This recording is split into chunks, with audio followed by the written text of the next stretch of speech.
আজকের লাঞ্চে আছে কলমি শাক ভাজা। আর বিশ্বাস করো এত দূরে থেকেও যখন হঠাৎ করে বাংলার কোনো স্বাদ সামনে আসে তখন দিনটাই একটু অন্যরকম হয়ে যায়। অনেক বছর পরে আবার কলমি শাক খাচ্ছি। মাঝখানে অনেকবার বাড়ি গেছি ঠিকই, কিন্তু আমাদের গ্রামের বাড়িতে খুব একটা কলমি শাক রান্না হয় না।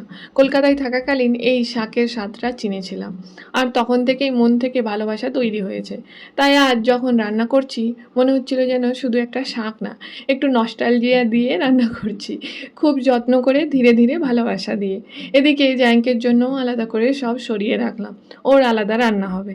আর আজকে রান্নার চাপও একটু কম, কারণ কাল রাতের মাংসর ঝোল ছিল। তাই ভাবলাম এই সুযোগে একটু নিজের দিকেও তাকানো যাক। চুলে তেল লাগাতে লাগাতে একটা জিনিস খুব মনে হচ্ছিল, হাউসওয়াইফদের কাজ কোনোদিনও শেষ হয় না, সত্যিই কোনোদিনও না। তুমি যতই করো, যতই নিখুঁত হওয়ার চেষ্টা করো, কোথাও না কোথাও এই জিনিসটা তুমি সাথে পরিচিত হবে যে এটা ঠিক হলো না, ওটা আর একটু হলে ভালো হতো, এটা কেন হয়নি, এটা কেন এখানে নেই। প্রথম প্রথম এসব শোনার পরে মন খারাপ লাগতো, মনে হতো আমি কি তাহলে যথেষ্ট করছি না। কিন্তু এখন বুঝেছি পারফেক্ট হওয়ার দৌড়ে নিজের অস্তিত্বটাই হারিয়ে ফেলা যায়। সংসার চলবে, কাজও চলবে, দায়িত্বও চলবে, কিন্তু সেই সব কিছুর মাঝেও তুমি বলে যে একটা মানুষ আছো, তাকেও একটু সময় দেওয়া দরকার। আমি একটা কথাই বলবো, সারাদিনে যদি তুমি সময় না পাও সপ্তাহে একটা দিন বের করো, সপ্তাহে না পারলে মাসে একটা দিন বের করো। আর যদি তুমি মাসেও না পারছো তাহলে বছরে অন্তত একটা দিন বের করো, শুধু নিজের জন্য রাখো। আর সেই দিন যদি কিছুই না করো তাও ঠিক আছে, শুধু আরাম করো, শুয়ে থাকো, নিজের সাথে সময় কাটাও।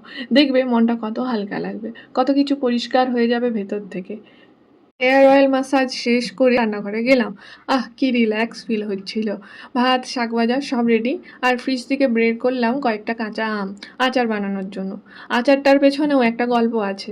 প্রেগনেন্সির সময় আচার দিয়ে ভাত খেতে ভীষণ ইচ্ছে করতো, কিন্তু তখন আমি বাইরে কোনো প্রসেসড খাবার বা প্যাকেট ফুড খেতাম না। তাই একবার অনলাইনে একটা হোমমেড আচার কিনেছিলাম। স্বাদ অসাধারণ ছিল, একদম ঘরের হাতের বানানো, কিন্তু ভীষণ দাম। ছোট্ট একটা শিশি কয়েকদিনেই শেষ হয়ে যেত।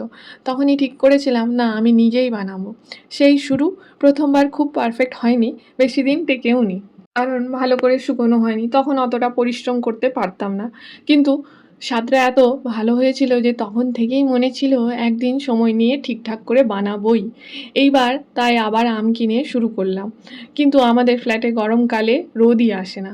কতদিন ধরে আম শুকোতে দিলাম, কত কায়দা করলাম, মনে হচ্ছে হবে না, শেষমেশ আমগুলো নষ্টই হয়ে যাবে আর ফেলেই দিতে হবে। খারাপ তো লাগেই, কিন্তু জীবন তো এমনই, তাই না? সব প্ল্যান সবসময় সফল হবে না, তবুও আবার নতুন করে শুরু করতে হয়। চলো, এদিকে আমাদের লাঞ্চও রেডি। ভাত, কলমি শাক ভাজা আর একটু মনের শান্তি দিয়ে আজকে দুপুরটা কাটাই। আবার দেখা হবে পরের মিনি ব্লগে। অনেক ভালোবাসা নিও, টাটা, বাই বাই।